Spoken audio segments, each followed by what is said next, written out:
Salut à tous. Aujourd'hui, nous allons aborder un nouveau chapitre. Ce chapitre concerne le traitement des charges et des produits de la comptabilité financière.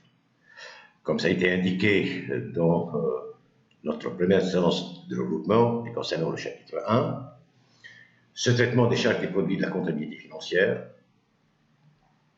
va nous conduire à calculer un coût qui répond à la réalité économique de l'entreprise.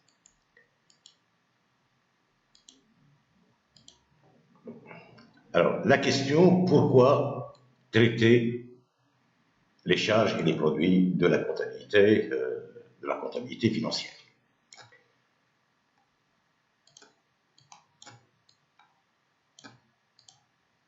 Alors, comme premier argument, les enregistrements comptables doivent être conformes aux dispositions contraignantes des normes comptables. Donc, le nouveau système comptable 97 impose une façon particulière et obligatoire d'enregistrement des faits comptables. Deuxième argument, qui milite pour le traitement des charges et des produits de la comptabilité financière, les enregistrements comptables ne reflètent pas nécessairement la réalité économique de l'entreprise. Et les charges et les produits, comme dernier argument, ne concernent pas nécessairement les objets pour lesquels on cherche à calculer leur coût. Et on aura l'occasion de montrer des exemples concernant cela. Alors, la question, en quoi consiste le traitement des charges de la comptabilité financière? Alors, nous allons aborder dans un premier temps le traitement des charges de la comptabilité financière. Alors, premièrement, exclure certaines charges du calcul des coûts et du coût de revient.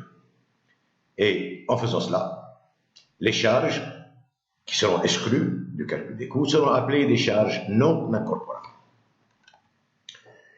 Deuxième chose à faire, modifier le montant de certaines charges. Et là, on parle des charges d'usage et des charges abonnées. Et troisièmement, on va ajouter des charges non contenues dans la comptabilité générale. Et là, on a affaire à des charges supplétives. Alors, on se demande quelles sont les charges non incorporables. Alors, comment les reconnaître?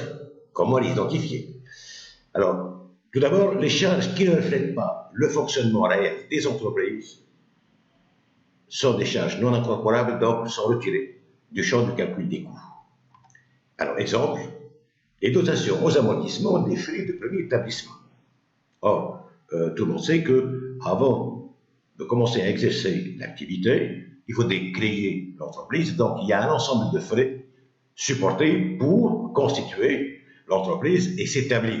C'est pour cela qu'on les appelle les frais de premier établissement. Alors, la comptabilité financière nous impose en quelque sorte d'amortir, nous donne la possibilité d'amortir ces frais-là, sauf que ce sont des frais qui n'ont rien à voir avec la production de biens ou de services au cours d'une période déterminée. Comme autre charge non incorporable, les charges qui ont un caractère exceptionnel, donc qui ne procèdent pas de l'activité normale, régulière de l'entreprise. Et comme exemple, nous avons les pertes extraordinaires. Donc, si jamais on sait que les pertes, c'est un résultat négatif qui provient de l'activité de l'entreprise, de vente et des charges supportées pour réaliser cette production et la vente. Sauf qu'il y a parfois des pertes constatées, mais ce sont des pertes extraordinaires. Et comme son nom l'indique, donc en caractère exceptionnel. Et enfin, vous avez les charges qui sont antérieures ou qui proviennent d'une période antérieure à la période de calcul de coût. Alors, exemple type, lorsque on a à supporter une pénalité sur un contentieux avec un client, un fournisseur ou un tiers, qui a été porté en jugement il y a des années auparavant. Donc, ça ne découle pas de l'exercice actuel, mais de l'exercice passé ou des exercices passés. Alors maintenant, deuxième type de charge, dont le montant va être modifié, les charges d'usage. Et donc, on se pose la question, c'est quoi une charge d'usage et comment nous allons calculer cette charge d'usage? Alors, la charge d'usage, c'est la charge d'amortissement en comptabilité électrique. On parle d'amortissement technico-économique. Alors, contrairement à la dotation aux amortissements calculée en comptabilité financière, la base du calcul, ce n'est pas la valeur historique, mais plutôt sa valeur au moment du calcul de la charge d'usage ou sa valeur ou la valeur de remplacement de l'actif considéré. Et le calcul de la charge d'usage annuelle, c'est la valeur actuelle ou de remplacement qu'on divise par le nombre d'années avec S, nombre d'années de vie probable d'utilisation. Autrement dit, ça peut ne pas être le même nombre d'années, si vous voulez, retenu pour le calcul de la dotation aux amortissements comptables. Oui, nous passons à autre chose. Oui, le calcul d'une charge d'usage. Alors, comment nous allons calculer une charge d'usage à partir d'un exemple? Alors, là, il s'agit d'un actif industriel, donc une machine. Voici les données. Date d'achat, le 1er janvier 2001, uniquement. Le prix d'achat hors TVA, c'est 420 000 dinars. Et le taux d'amortissement est de 5%. Autrement dit, elle est amortissable sur 20 ans. Ça, c'est le nombre d'années, si vous voulez, comptable. La durée de vie comptable. Alors, l'information que nous avons ici, c'est qu'au 31/12/2020, cette même machine vaut sur le marché 580 000 dinars. Et au 31/12/2021, elle vaut 600 000 dinars. Vous voyez que la valeur à ces dates-là sont différentes les valeurs sont différentes de la valeur d'acquisition au 1er janvier 2001. Alors, et on vous dit, sa durée de vie probable est de 25 ans. Alors, comptablement, c'est 20 ans, mais probablement, ce type de machine peut être utilisé pendant 25 ans. Alors, voyons la différence entre l'amortissement comptable et la charge d'usage. Donc, si nous voulons calculer la dotation aux amortissements comptables, un amortissement linéaire, au 31/12/2020, donc il suffit de multiplier par le taux d'amortissement, 5%, ce qui nous donne 21 000 dinars. Alors que si on calcule la charge d'usage, on applique la formule que j'ai énoncée, autrement dit, 580 000, ça c'est la date, c'est la valeur à cette date-là, sur 25, ça donne 23 200 dinars. Donc les valeurs ne sont pas identiques. Au 31/12/2021, quel sera l'amortissement comptable? Il est nul. Pourquoi? Parce qu'elle est totalement amortie en 2020. Et là, nous avons une règle. Lorsque un actif atteint sa dernière année d'amortissement, on ne peut plus l'amortir par la suite. Bien entendu, s'il n'y a pas une modification rapportée sur l'actif qui allongerait sa durée de vie. Donc là, c'est autre chose, c'est un autre aspect. Alors, pour la charge d'usage, en appliquant la même formule au 31/12/2021, donc 24 000 dinars de dotation aux amortissements. Donc la règle, tant que l'actif est utilisé, on lui calcule une charge d'usage. Maintenant, c'est quoi une charge abonnée et comment la calculer? Alors, ce type de traitement est appliqué pour les charges périodiques, c'est-à-dire des charges qui concernent une période plus large que la période de calcul de coût. Et là, qu'est-ce qu'on fait? Ben, c'est quelque chose de très simple. On incorpore à la comptabilité analytique la part des charges périodiques qui concernent la période de calcul de coût. Alors, vous allez mieux me comprendre lorsque nous allons passer à un exemple.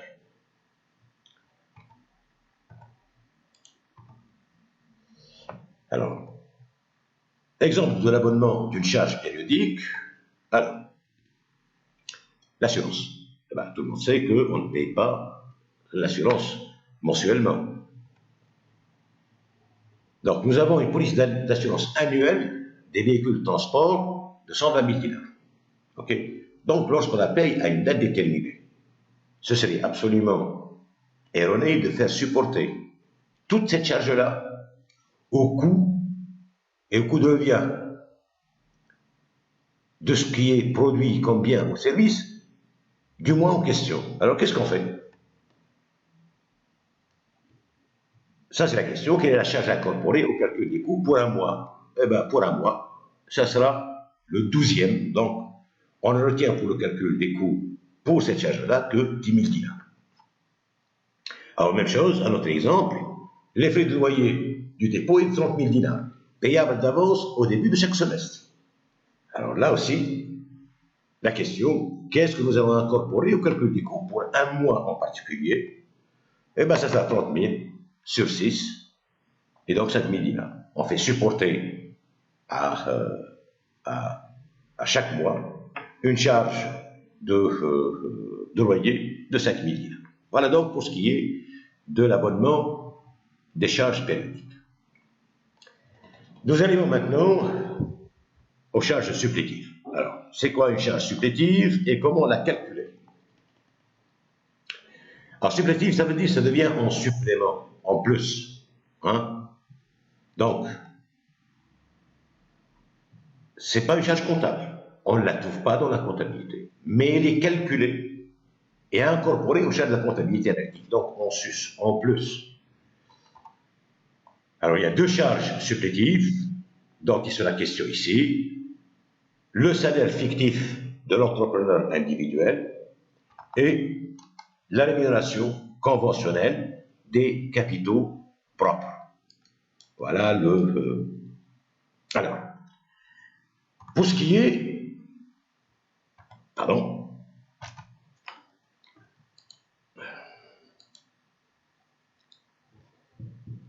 Voilà un exemple de calcul.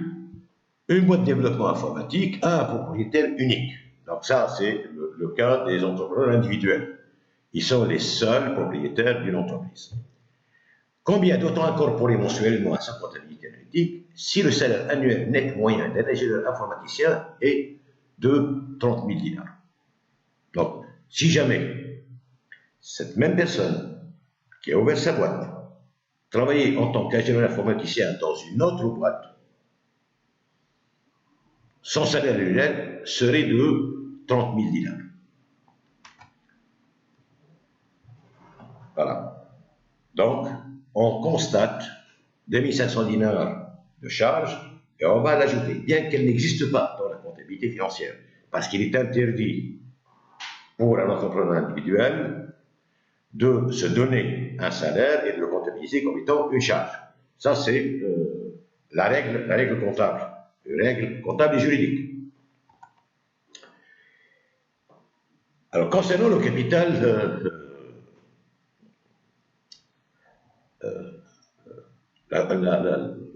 l'annulation conventionnelle des capitaux propres. Alors, les capitaux propres, en deux mots, ça consiste en quoi? Ça consiste tout le montant total sur lequel les propriétaires ont un droit.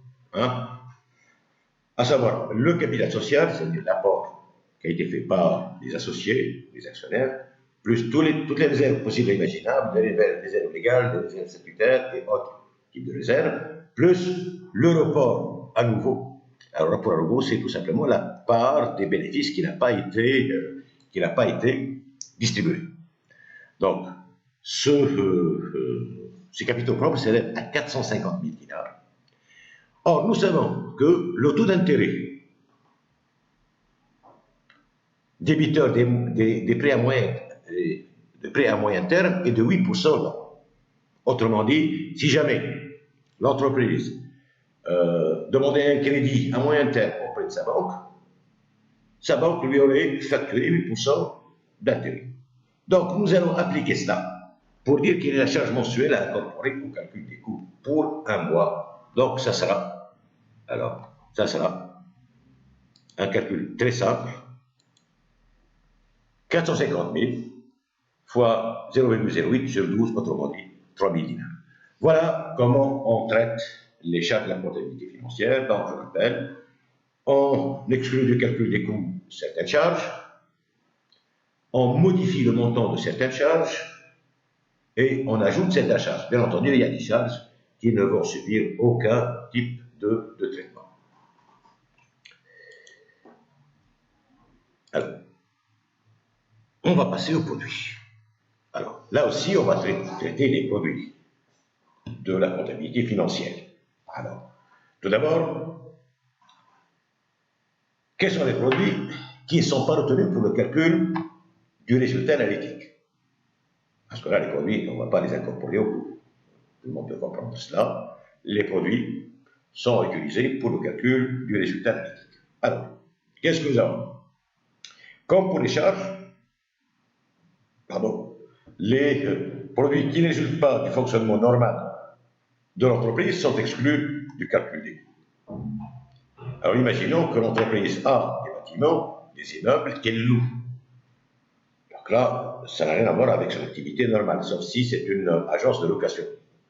Et si ce n'est pas le cas, c'est un produit, certes, mais qui n'a rien à voir avec l'activité normale pour laquelle l'entreprise a été créée. Les produits qui ont un caractère exceptionnel. Alors, comme pour les pertes extraordinaires, nous avons les produits extraordinaires, les profits à caractère exceptionnel. Et puis, tous les produits qui sont antérieurs à la période de calcul. Là aussi, si je prends l'exemple de la pénalité, c'est une pénalité en notre faveur, donc on va recevoir quelque chose. Donc c'est un enrichissement, sauf que c'est un enrichissement qui provient d'une opération ou d'un état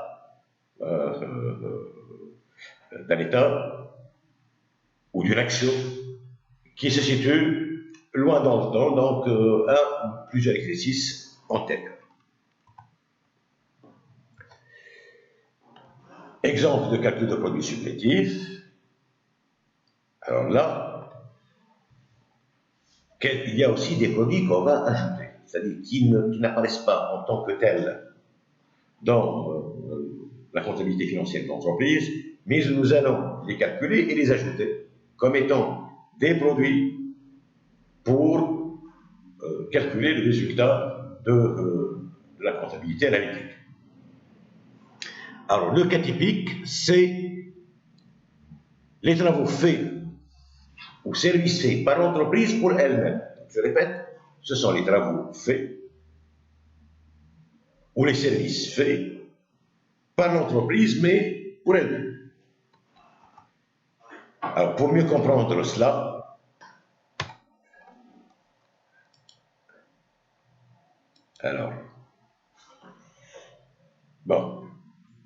nous avons une entreprise